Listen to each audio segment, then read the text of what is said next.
Good morning everybody. छोटों को hello, बड़ों को मेरी ओर से नमस्कार। तो हमारा जो आज का टॉपिक है वो बिलासपुर डिस्ट्रिक्ट के ऊपर ही है, क्योंकि इसके ऊपर हमने पहली वीडियो में भी बात कर ली है। तो सबसे पहले हम मैप को निहारेंगे और मैप में देखेंगे कि बिलासपुर की लोकेशन कहाँ है और इसके साथ जो है बाउंड्री शेयर कौन कौन सी डिस्ट्रिक्टें करती है। तो ये बिलासपुर की यहाँ पे लोकेशन है और इसके साथ उन्ना, हमीरपुर, मंडी और सोलन जो है सीमा साझा करती है। तो आपको ध्यान रहना चाहिए कि 4 जो है डिस्ट्रिक्टें सीमा साझा करती है, शिमला नहीं करती अगर आपको आए तो। ठीक है, उन्ना, हमीरपुर, मंडी और सोलन। और आपको देख लेना है कि नॉर्थ में कौन-कौन से हैं और साउथ में कौन से है। ठीक है, अब हम बात करेंगे कि बिलासपुर का गठन कब हुआ था। तो बिलासपुर का गठन हुआ था 1 जुलाई 1954 को और इसका क्षेत्रफल कितना है? 1167 किलोमीटर है, स्क्वायर किलोमीटर है। तो जो कि परसेंटेज के हिसाब से देखा जाए तो 2.10 जो है भाग रखता है, हिस्सा रखता है हिमाचल प्रदेश का। और जो यहाँ की पॉपुलेशन डेंसिटी है वो है 5.56% है। ठीक है, और जो पॉपुलेशन है इसका पॉपुलेशन के हिसाब से 5.56% जो है हिस्सा रखता है। पॉपुलेशन कितनी है? 3,81,956। ठीक है, पॉपुलेशन डेंसिटी कितनी है? 327 है। सेक्स रेशो 981 है और चाइल्ड सेक्स रेशो कितनी है? 900 है। और लिटरेसी रेट कितनी है? 84.59% है। अब हम बात ज़्यादा नहीं करेंगे, बस थोड़ा सा देख लेना है कि यहाँ पे सतलुज रिवर है और सतलुज रिवर जो है बिलासपुर को दो भागों में बांटती है। तो आपको नीचे देख लेना है, पहली वीडियो आपको देख लेनी है। अब हम बात करेंगे सीधे ही जो कि हम बात कर रहे थे बिलासपुर के इतिहास के ऊपर। तो बिलासपुर का इतिहास हमने पढ़ चुके हैं, हम थोड़ा सा हमने काहलचंद के बारे में पढ़ लिया था। आज हम बात करेंगे मेघचंद की। जो मेघचंद थे वो बहुत ही कठोर बर्ताव के थे और इसी कारण जो है जनता ने इनको राज्य छोड़ने पे जो है मजबूर कर दिया था। और बाद में क्या किया था, इल्तुतमिश ने क्या किया था, इनकी सहायता से इन्होंने पुनः गद्दी प्राप्त करी थी। ठीक है, और इल्तुतमिश कौन थे? तुर्किस्तान का इलवरी तुर्क था, ऐबक का गुलाम था और दामाद भी था इनका। और राजधानी इंदौर से दिल्ली लाया था। पहला शासक था ये जिसने 1229 ईस्वी में बगदाद के खलीफा से सुल्तान पद की स्वीकृति प्राप्त करी थी। ठीक है, वैधानिक स्वीकृति जो है इन्होंने प्राप्त करी थी। आपको थोड़ा सा इसके बारे में पता होना चाहिए। तो आपको मध्यकालीन इतिहास में आपको ज़रूर देखना है दिल्ली सल्तनत के बारे में, तो यहाँ पे इनका ज़िक्र ज़रूर होगा। ठीक है, अभी हम बात करेंगे अभिसंध चंद की। ठीक है, अवैशाहार भी इसको कहा कहते हैं कहीं-कहीं। तो सिकंदर लोदी का ये समकालीन था। समकालीन का मतलब होता है कि एक ही टाइम में, मतलब ये हिमाचल के राजा थे और उस टाइम दिल्ली के थे, सिकंदर लोदी थे उस टाइम। ठीक है, तो तातार खान युद्ध में हराया था इन्होंने। तो ठीक है, और नेक्स्ट हम बात करेंगे, यहाँ पे थोड़ा सीक्वेंस में गलती हो चुकी है। तो यहाँ पे 4th आएगा और यहाँ पे 5th आएगा और यहाँ पे 6th नंबर आएगा और यहाँ पे 7 नंबर आएगा। ठीक है, सपोर्ट चंद जी, इनके छोटे भाई थे रतन चंद ने इनको मरवा दिया था। ठीक है, रतन चंद कौन थे? इनको दिल्ली सुल्तान ने क्या किया था ना, वीरता के लिए इनको 1,15,00,000 और तलवार भेंट करी थी। ठीक है, क्यों? क्योंकि इन्होंने शेर मारा था। ओके, इन्होंने रतन चंद ने। और जो नेक्स्ट राजा आते हैं ज्ञानचंद जी, इनका टाइम पीरियड है 1570 ईस्वी में। इसके शासन काल में कहलूर मुगलों के अधीन आया था। आपको ये भी ध्यान रहना चाहिए कि बिलासपुर या कहलूर मुगलों के अधीन किस राजा के समय काल में आया था। तो आपको याद रहना चाहिए कि उनका नाम है ज्ञानचंद जी। ठीक है, और ये अकबर के समकालीन थे। सरहिंद में मुगल वाइसराय के प्रभाव में आकर इस्लाम धर्म को इन्होंने अपना लिया था। ठीक है, मुगल वाइसराय उस टाइम कासिम खान। मकबरा आज भी कीरतपुर पंजाब में देखा जा सकता है। ठीक है, इनके 3 पुत्र थे। ठीक है, जो कि 3 पुत्रों में से 2 ने जो है इस्लाम धर्म को अपना लिया था, जो कि तीसरे भीखचंद जी थे, उन्होंने हिंदू धर्म को ही अपनाया था। जो राम और भीम थे, इन्होंने इस्लाम धर्म को अपना लिया था। ठीक है, यहाँ पे मैंने लिखा है इनके 3 पुत्र थे और 3 में से 2 ने इस्लाम को अपना लिया था और जो भीखचंद जी थे, इन्होंने हिंदू धर्म को ही अपनाया था। ओके, और नेक्स्ट राजा हमारे आते हैं जिन्होंने हिंदू धर्म को अपनाया था, भीखचंद जी, जिनका टाइम पीरियड है 1600 ईस्वी। 1600 ईस्वी के आसपास नैना देवी कोट कहलूर से अपनी राजधानी बदलकर सुनहानी कर दी थी। तो आपको ये भी ध्यान रखना चाहिए कि नैना देवी कहलूर से अपनी राजधानी बदलकर सुनहानी किसने करी थी, तो उनका नाम है भीमचंद जी। ठीक है। और मुगलों को हराकर कोहलूर को 1570 में क्या किया था, ट्रिब्यूटरी बनाई थी। ओके। और अकबर मुगल शासक था उस टाइम। ठीक है। और जो नेक्स्ट हमारे राजा आते हैं कल्याण चंद जी। इनका टाइम पीरियड है 1630 और हडूर रियासत की, हडूर मतलब नालागढ़ की सीमा पर एक किला निर्माण करवाया, जिसके कारण दोनों रियासतों के बीच में युद्ध हुआ था, जिसमें हडूर जो राजा की जो है मृत्यु हो गई थी, क्योंकि इन्होंने जो है बाउंड्री पर ही बनाया था। ठीक है, किला। इसके कारण दोनों के बीच में जो है गड़बड़ी हो चुकी थी। ठीक है, कल्याण चंद जी। तो कल्याण चंद की शादी जो है सुकेती जो राजा थे उनका नाम था श्यामसेन की बेटी से हुई थी। ठीक है, कल्याण चंद ने गुरु गोविंद सिंह को कीरतपुर और कल्याणपुर दिया था। ये आपको ध्यान चाहिए, किसने दिया था, कल्याण चंद ने। गुरु गोविंद सिंह जो इनका 6 नंबर के 1595 से और 1644 तक। नेक्स्ट हमारे जो बिलासपुर के जो इम्पोर्टेंट राजा आते हैं उनका नाम है दीपचंद जी। ये शायद 9 नंबर के हैं, पीछे सीक्वेंस जो है राजा की गलती से नंबरिंग गलत हो गई थी। और जो इनका टाइम पीरियड है 1650 से लेके 1667 तक। 1664 ईस्वी में अपनी राजधानी सुनहनी से बदलकर ब्यास गुफा, जो कि बिलासपुर में ही है, वहाँ पे इन्होंने बदली थी, जो कि सतलुज के बाएं किनारे हैं। आपको दाएं बाएं याद होना चाहिए, तो समझ गए होंगे आपकी कि राइट साइड है।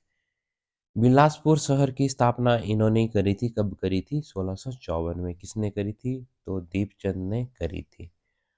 और दीपचंद जो कि चंदेल थे। ओके। और धौलरा महल का निर्माण भी दीपचंद ने ही करवाया था।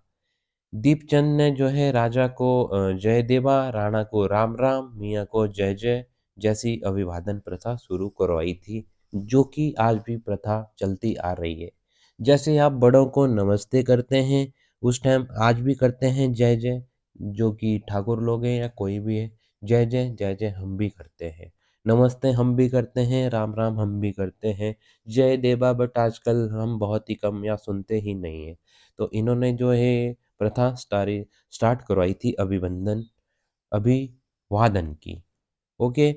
दीपचंद को नादौन में 1667 में कांगड़ा के राजा ने भोजन में जहर देकर मरवा दिया था। 22 सनद मिले थे। राजा कौन से थे, चंद्र चंद जी राजा थे कांगड़ा की उस समय। औरंगजेब 5 लाख की खिल्लत ली थी औरंगजेब से, और राजा की पदवी प्रदान करी थी औरंगजेब ने। ठीक है। नेक्स्ट जो हमारे राजा आते हैं भीमचंद जी। इनका जो हो टाइम पीरियड है 1667 से लेके 1712 ईस्वी तक। गुरु गोविंद सिंह जी 1662 में कहलूर की यात्रा करी थी। कहलूर मतलब बिलासपुर। ठीक है। हंडूर मतलब नालागढ़। 20 वर्षों तक गुरु गोविंद सिंह के साथ परस्पर युद्ध में व्यस्त रहे थे भीमचंद जी। ठीक है। ये गुरु गोविंद सिंह जी नाम लिखा है मैंने इनका शॉर्टकट में, GGS गुरु गोविंद सिंह, GGS गुरु गोविंद सिंह, GGS। और कहलूर का राजा 1686 छियासी में बघानी साहब के युद्ध में गुरु गोविंद सिंह से पराजित हुआ था। दोनों के बीच युद्ध कितने हुए थे, 1 2 3 4 युद्ध हुए थे। 1682 में, 1685 में, 1686 में, 1700 में हुए थे। तो 4 युद्ध हुए थे। हुए क्यों थे, स्पेद हाथी की मांग को लेकर हुए थे। ठीक है। और भीमचंद जी हर बार ही पराजित हुआ था। दोनों के बीच 1701 में शांति की संधि हुई थी। भीमचंद प्लस भीमचंद और गुरु गोविंद सिंह ने 1667 में नादौन में मुगलों की सेना को पराजित किया था, क्योंकि इनकी 1701 में जो है शांति की संधि इनके बीच हो गई थी। ओके। 1712 में भीमचंद की जो है मृत्यु हो गई थी। और मंडी के जो राजा थे शीत सिंह ने क्या किया था, मदद की थी भीमचंद की।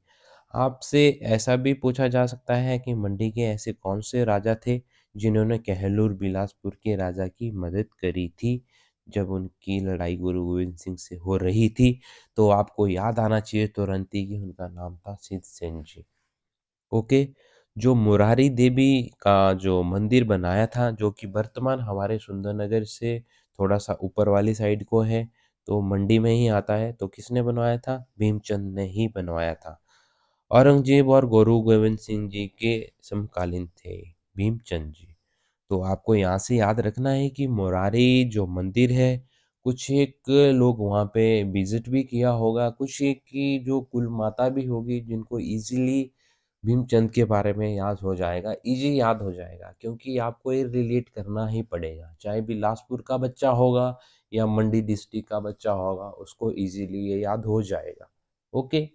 उनको किन्नौर, चंबा और शिमला की चीज़ें थोड़ी टफ लगती है, सिरमौर की, और मंडी, सुंदरनगर, ये वाले बच्चे इजीली बिलासपुर, कांगड़ा की चीज़ें याद रख सकते हैं क्योंकि ये सीमा साझा करते हैं मंडी के साथ। तो इजी जिन जिन भी बच्चों की डिस्ट्रिक्ट के साथ जो अदर डिस्ट्रिक्ट सीमा साझा करती है, आप उनसे रिलेट करके याद कर लीजिए, किया करो।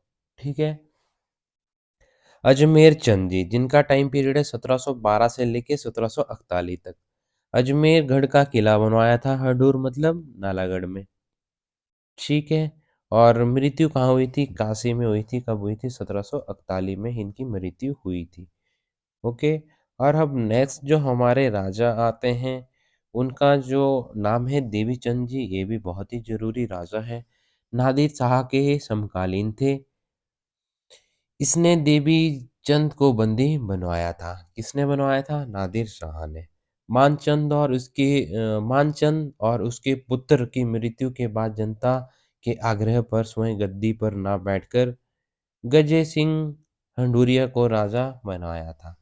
1751 में घमंड चंद की युद्ध में जो है सहायता करी थी इन्होंने। 1751 में घमंड चंद की युद्ध में सहायता करी थी देवी चंद ने।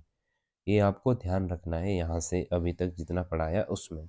और यहाँ पे नादिर शाह के समकालीन थे, ये भी आपको ध्यान रखना है। देवीचंद ने हडूर के राजा विजय सिंह को रामगढ़ दुर्ग दे दिया था। तो आपको याद होना चाहिए कि जो दुर्ग है उसको ही, जो दुर्ग है या किला है, एक ही चीज है। ठीक है।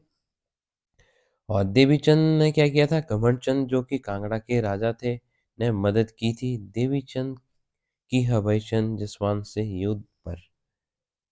ठीक है। जो जो इन्होंने सहायता करी थी, कब करी थी, घमंडचंद जो कि कांगड़ा के राजा थे ने मदद करी थी देवीचंद की और अभयचंद की जसवान के युद्ध में इन्होंने सहायता करी थी। जो हमारे नेक्स्ट राजा आते हैं महान चंद जी, ये हमारे सीक्वेंस में देखा जाए तो ये हमारे 13वें नंबर के राजा आ जाते हैं। तो इनका टाइम पीरियड है 1778 से लेके 1824 में। बिलासपुर जो बिलासपुर पर सबसे लंबी अवधि तक जो शासन किया था, तो इन्होंने ही किया था 46 ईयर तक। ओके, पूछा जा सकता है आपसे। नवालिंग होने के समय जो वजीर थे इनके, रामू ने प्रशासन पर नियंत्रण किया था, रखा था। जो रामू वजीर थे, 1783 में इनकी मृत्यु होने के बाद 1790 में 12 ठकुराइयों ने स्वतंत्रता प्राप्त करी थी। और मूवक्राफ्ट भी आया था इनके टाइम में बिलासपुर 1820 में। संसार चंद ने 1795 ईस्वी में बिलासपुर जो है आक्रमण किया था बिलासपुर के ऊपर, और जिसमें सिरमौरी राजा धर्म प्रकाश जो है मृत्यु हो गई थी। संसार चंद ने बिलासपुर के जंजियार धार पर छातीपुर किले का निर्माण करवाया था। ओके, ये आपको ध्यान होना चाहिए, किसने करवाया था और कौन सी धार पे करवाया था, ये आपको ध्यान हो। महाचंद ने 1803 में गोरखों से सहयोग मांगा, जिसके बदले में 1805 में गोरखों ने संसार चंद को हराया था। और बिलासपुर 1803 से लेकर 1814 तक गोरखों के अधीन रहा था। जो ब्रिटिश जनरल डेविड एक्टरलॉनी थे, एक्टरलॉनी ने क्या किया था, अमर सिंह थापा जो कि गोरख कमांडर थे को बिलासपुर से रतनपुर किले में पराजित किया था। कहाँ पे पराजित किया था डेविड एक्टरलॉनी ने, तो आपको ध्यान होना चाहिए कि रत्नापुर किले में पराजित करा था और कहाँ है? हडूर बिलासपुर में ये स्थित है। और बिलासपुर 6 मार्च 1815 को ब्रिटिश सरकार के अधीन आ गया था। बिलासपुर पर 1819 में देसा सिंह रामगढ़िया ने आक्रमण किया था और 1818 में संसारू वजीर को राजा ने नौकरी से निकाल दिया था। तो आपको महानचंद, संसारचंद, ये इनके टाइम में तो इनको आपको थोड़ा सा ध्यान में रखना पड़ेगा। भाकर और जो भूमि कर के रूप में लिया था वह पैदावार का तीसरा हिस्सा था। ये भी आपको ध्यान रखना है। थोड़ा सा मैं इसको चेक कर लेता हूँ क्योंकि सीक्वेंस भाई थोड़ा गलत हो चुका है, तो हमको ध्यान रखना है कि जो नेक्स्ट आता है ये थोड़ा गलत आ चुका है। तो मुझे लगता है कि आज की वीडियो में हम यहीं पे ही ख़त्म समाप्त करते हैं। महान चंद पे ही हम वीडियो को आज विराम देते हैं। तो thank you so much everyone. Like, share and comment ज़रूर करो और फीडबैक आपने ज़रूर दें। अभी हिमाचल में एग्ज़ाम आने वाले हैं, लाइक अलाइड का। हिमाचल प्रदेश पुलिस में जो कांस्टेबल है उनकी भी फाइनल ही है, लगभग 1226 पोस्टें हैं लगभग शायद। और इसमें जो है 1/3 हिस्सा जो है महिला के लिए ही है। तो कंपटीशन बहुत ही हैवी हाई हो चुका है और आपको बहुत ही तरीके से तैयारी करनी पड़ेगी। ये आप मान लो या ना मानो, जब चीज़ें सामने आएगी तो आप ऑटोमेटिकली समझ जाओगे।